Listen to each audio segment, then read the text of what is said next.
the floor to colleagues for questions and comments.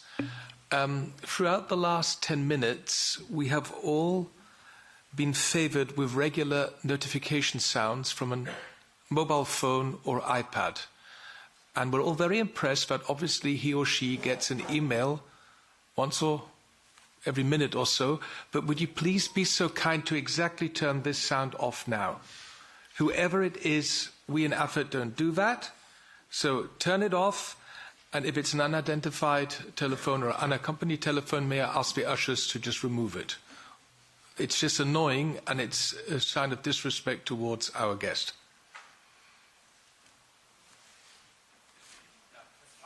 It's fine. Then we kick off with Michael Gahler for the EPP. Thank you very much, and very much welcome here. And for your outline, I think we share a lot what you have expressed. You have seen the reactions from the European Union, also in the Parliament, with regard to the attacks that are ongoing, also from Iran. Insofar, I mean, you are united in being the object of an attack. And we are not directly involved as being attacked, but we are affected immensely, of course, through the blockade of the Strait of Hormuz. And so there is ample need to coordinate and to cooperate with you, especially for the future, when this dreadful war is hopefully soon over. And still, I mean, you are a messenger and you report back. I mean, we see your divisions that you have amongst yourselves. We see effects and policies that some of your member states pursue, especially in Sudan.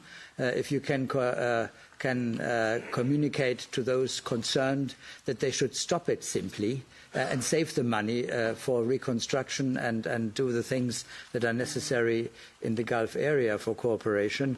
I mean, we are very much concerned of what's ongoing in this part of the world and in Africa, affected or fueled, be it the Saudi Arabia or the United Arab Emirates.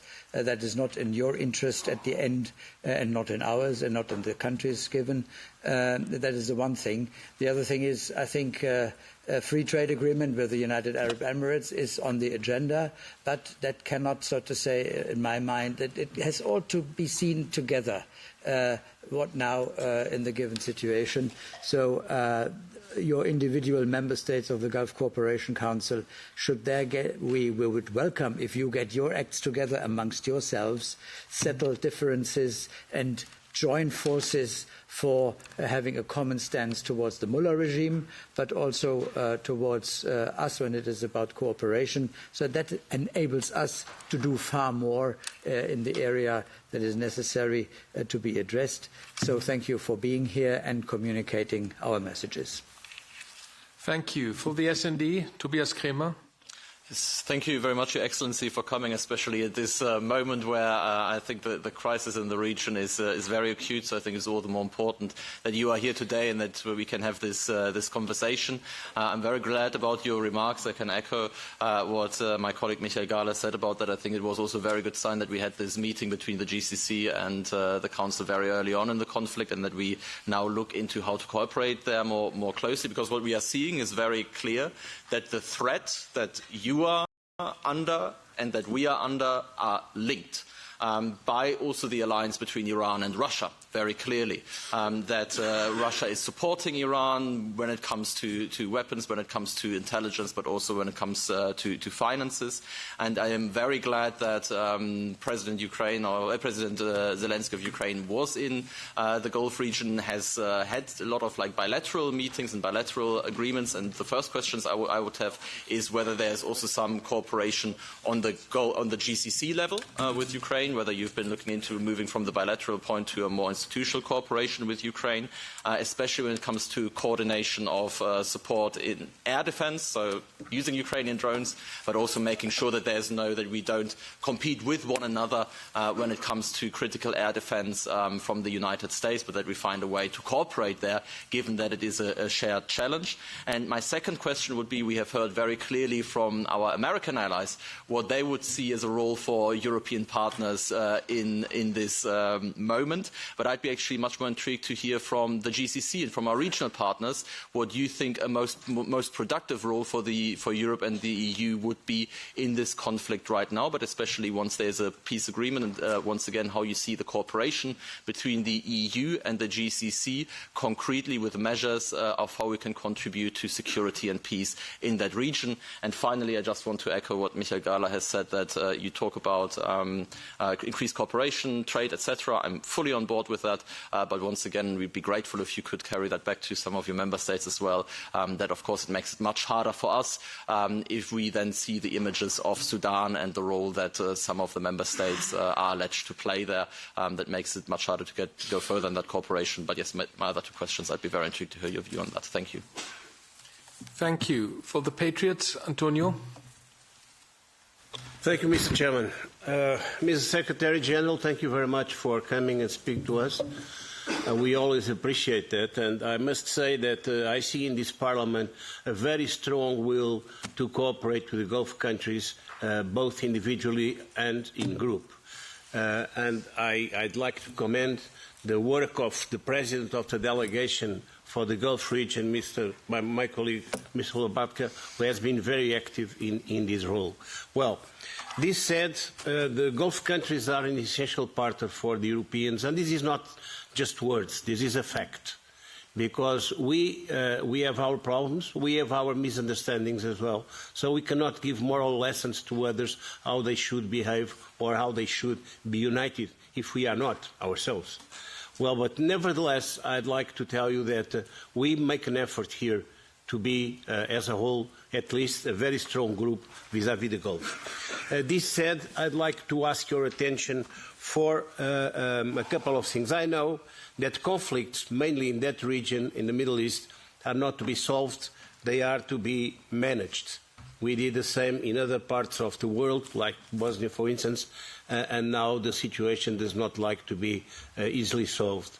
But there's a small detail, which is not small at all, that I'd like to ask for your attention, and that is the support of certain countries in the Gulf region to the Muslim Brotherhood. The Muslim Brotherhood is doing a very bad job in Europe already. There was the report of the French Secret Services about that. In my country as well, in other countries, I mean, they go very smoothly and quietly, but in fact, they could spoil the relations between you and us, and spoil the relations among ourselves as well. So this detail that I think nobody else would like to speak about, I'd like to have your attention on this for the future and act upon it. Thank you very much, Mr. Secretary. Thank you. For the ECR, who would like to take the floor? Ms. Maréchal. Oui, merci, monsieur, pour votre présence et votre propos introductif. J'ai quelques questions rapidement en ce qui concerne le conflit aujourd'hui au Moyen-Orient. Est-ce que le Conseil de coopération du Golfe soutient aujourd'hui explicitement le désarmement du Hezbollah, qui est aujourd'hui évidemment au cœur des discussions entre Israël et le Liban? Et deuxième question, plus généralement dans le cadre d'un accord de paix dans la région, quelle est la position du CCG à propos de l'inclusion ou non du Liban dans les accords de paix? Pour le dire autrement, est-ce que le CCG plaide pour un accord global ou pour un accord séparé? Je vous remercie.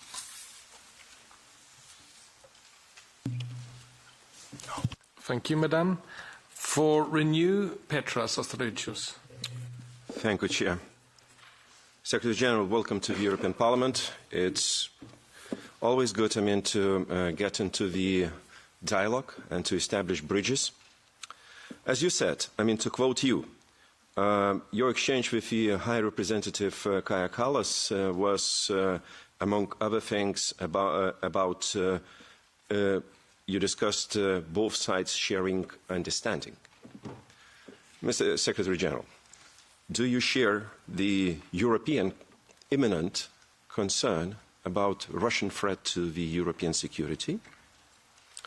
In this regard, does the GCC is considering to ask member states, your member states, to obey sanctions regimes we have imposed against Russia, because we want to stop this war, assist Ukraine in reconstruction and modernization. But there are some examples of circumvention of sanctions through the certain ties between Gulf countries and Russian Federation. And as you know, we call Russia, among other countries, including Iran, as evil ring, which does destroy international order, to which you alluded as well. Secondly, you mentioned about the need to expand and to develop cooperation, with what I agree. As you know, we have developed, the European Union, a kind of the security and defense partnership instrument, which is a serious one. It's a new, relatively new instrument with a new substance and new goals. Up to now, 12 countries, member states, have already signed or in a process of agreeing. What is your opinion about the Gulf countries' interest, any of them, signing security and defense partnership agreement with the European Union? Thank you for your replies. Thank you. Petras, for the Greens, Hannah Neumann, please. Thank you, Chair, and thank you, Jasem, for being with us again, and also thank you for your important work in difficult times. Colleagues of mine have already asked very good questions on Russia and Sudan, so I can focus more on the situation in the Middle East.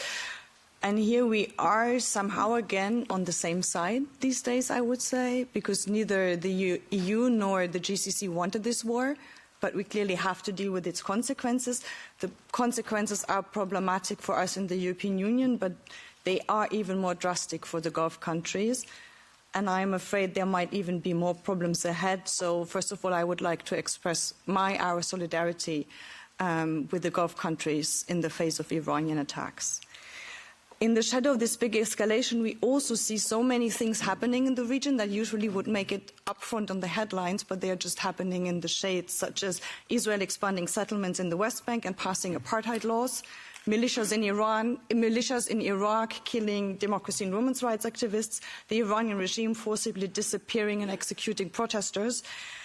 And after, I think we all have stared a bit into the abyss last week with this threat of annihilation on the table. We at least have a ceasefire now, but we have negotiation dynamics driven by Donald Trump, by Netanyahu, and by the Iranian regime. And frankly said, that doesn't make me feel very comfortable. So I'm convinced if the European Union and the GCC would join forces, we could become an actor in this. And to complement basically the people that created the madness, trying to solve the madness without even be willing to uphold ideas such as international law, respect in international relations, or the rights of the Iranian people to decide by themselves by whom and how they want to be governed, because this has been totally kicked off the agenda. I mean, and that's a question I have to ask ourselves, and we have to ask this to our leaders, but as you are here now, we can also ask this to the GCC, is why don't we start our own initiative to try to solve this mess, rather than staring at these people solving it where we know they won't? Where's the push, for example, to initiate a Middle East conference thinking about ways ahead based on international law, proper international relations, the rights of the Iranian people? So we should ask this to our leadership, but now as you're here, that is basically my key question to you. Where's the GCC push in this regard? Right, thank you. For the left, Danilo Della Valle. Thank you. I will switch to Italian. Grazie Presidente, grazie per il confronto e ringrazio il segretario Albudaiwi per la relazione. Io voglio cominciare con esprimere la mia solidarietà a tutti coloro che subiscono i bombardamenti e anche al popolo iraniano per l'attacco criminale che ha subito recentemente, che ha subito la violazione di ogni norma del diritto internazionale e umanitario da più parti, perché la morte delle 165 bambine di Minab rimbombano anche in quest'Aula. E voglio partire col dire che secondo me questa crisi, questa guerra ha messo a nudo anche la strategia fallimentare anche dell'Unione Europea, perché von der Leyen e la Commissione avevano scommesso sulla partnership con i paesi del Golfo anche per sostituire le fonti fossili russe, in quel caso senza farsi troppi problemi sui rispetti ai diritti umani, i diritti delle donne o nella denuncia di alcuni paesi in alcuni massacri come quelli in Darfur. Insomma, i soliti doppi standard su cui non voglio tornare, ma la scommessa si è rivelata fallimentare perché oggi il mercato energetico dell'Unione è più fragile e soprattutto è subordinato totalmente alle politiche estere degli Stati Uniti. Quindi il risultato è che i cittadini europei stanno pagando un prezzo esorbitante per una guerra che noi europei non vogliamo e paradossalmente sembra che anche gli Stati Uniti hanno una reale motivazione degli obiettivi finali. Quindi rimane un po' un enigma come la figura anche del rappresentante speciale dell'Unione Europea per la regione del Golfo, in un ruolo che onestamente non abbiamo compreso ancora la reale utilità, vista anche l'assenza molto spesso dell'Unione Europea in questi tavoli. Io però voglio chiedere appunto al segretario alcune cose, perché non è stato mai citato ad esempio Israele, che è una causa anche della situazione attuale, quindi voglio innanzitutto chiedere se per voi gli accordi di Abramo sono ancora centrali per la vostra politica estera e poi se l'alleanza con gli Stati Uniti vale davvero il sacrificio della stabilità del Medio Oriente in una guerra senza fine con l'Iran. Grazie.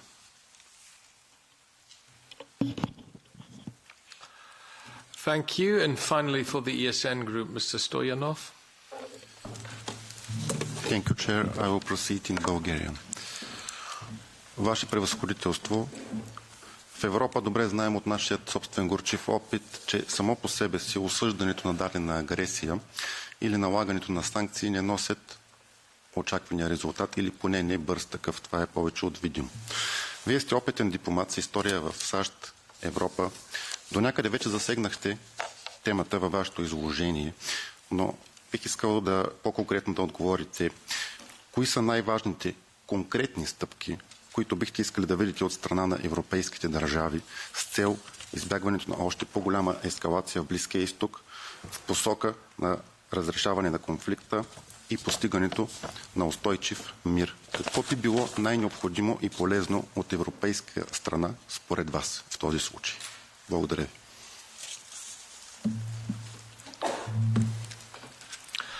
Thank you.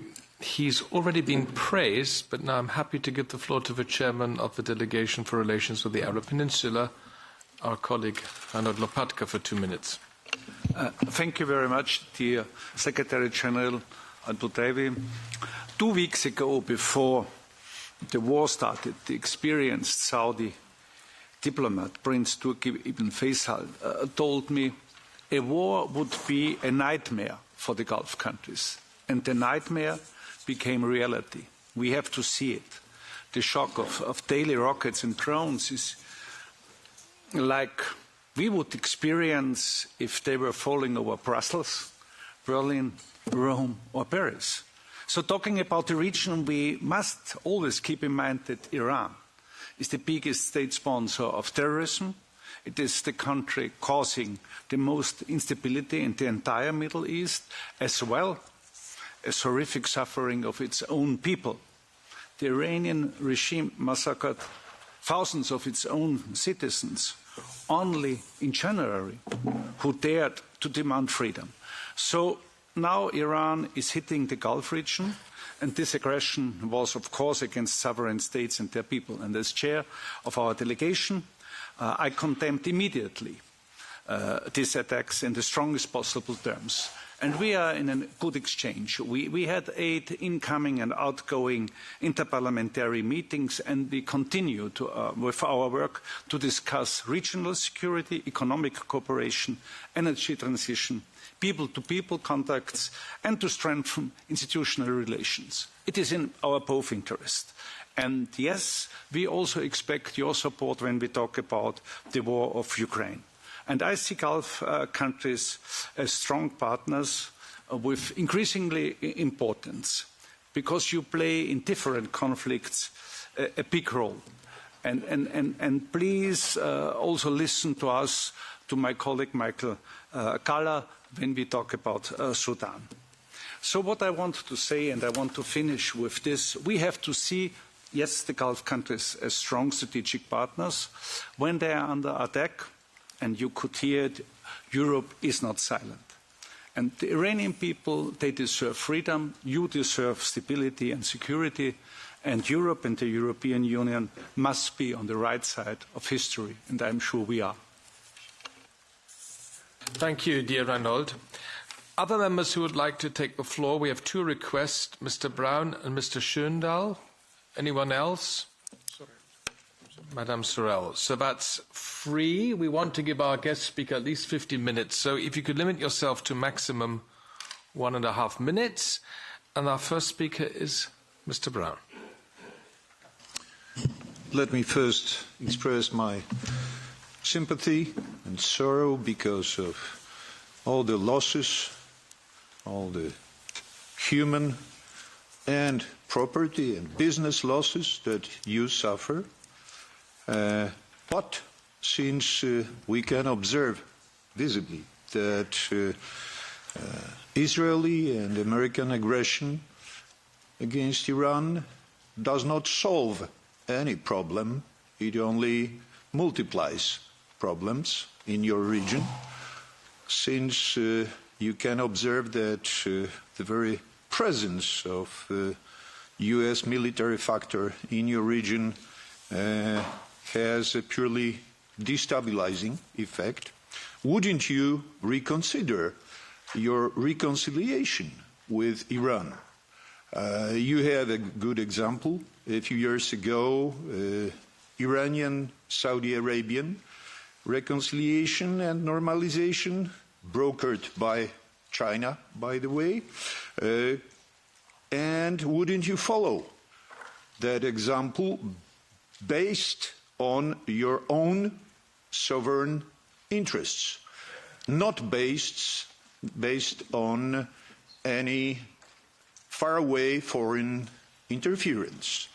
Because your region is very dear, is very important for all the world, for Europe especially, for all our countries. We wish you best of luck in establishing new peace zone in Gulf region based on your sovereign interests. Thank you very much. Next is Mr. Schöndahl. Thank you very much, and thank you very much for being here. And once again, all the solidarity we can show for the situation you have ended up with without your will. But also, thank you very much for the very practical possibilities of a strengthened cooperation you pointed out. They're most welcome, and I think we should follow up on these. Even the situation is very difficult. I have a case I want to mention for you. I worked as a Danish foreign minister for 3 years and worked intensively for freeing a man who is imprisoned now in Bahrain. His name is Abdulhadi Al-Kawache. His crime is that he tried to fight for human rights, and he's been in prison now for 15 years. I would ask you, in your capacity, if you would help with this case. He has been declared arbitrary in prison by the UN. He has released, his release would align with Bahrain's international obligations and enhance the GCC also. So please, would you possibly look into this case? Would you speak to the Bahrain government? And we would be very happy from Danish side to see this man released. Thank you very much. Thank you. And before I give the floor to Ms. Sorel, once again, on our phones there's a knob where you can turn them silent. It's not rocket science. It's just, you need to press a button. I think you're able to do so. If not, please leave the room for good. Ms. Sorel. Merci. Votre Excellence, dans la lecture du conflit, vous avez évoqué les attaques en disant que vous aviez pourtant spécifié que les bases situées sur vos sols ne seraient pas utilisées. Est-ce que vous pensez que c'est réellement la seule raison ou est-ce qu'on peut également y lire le conflit éternel entre les chiites et les sunnites qui serait réactivé à cette occasion et surtout la vision que vos peuples, les peuples de la région, ont de votre alliance avec les États-Unis? Donc il y aurait une double lecture. Le deuxième point, ça a été abordé par mon collègue, mais je vais le reposer. Que pensez-vous des accords d'Abraham de manière générale dans la région et quel est l'avenir que vous donnez à ces accords au regard de ce qui se passe dans la région avec cette guerre qui est déclenchée, tout le monde pourra s'accorder sur ce point, par Donald Trump et Benjamin Netanyahu. Et je pense qu'il y aurait d'autres questions, mais je vous remercie pour vos interventions et je vous remercie en arabe. Shukran jazilan. Thank you, colleagues. No further requests to take the floor. Dear Secretary General, you have 10 minutes' time now to respond to as many questions and comments as possible.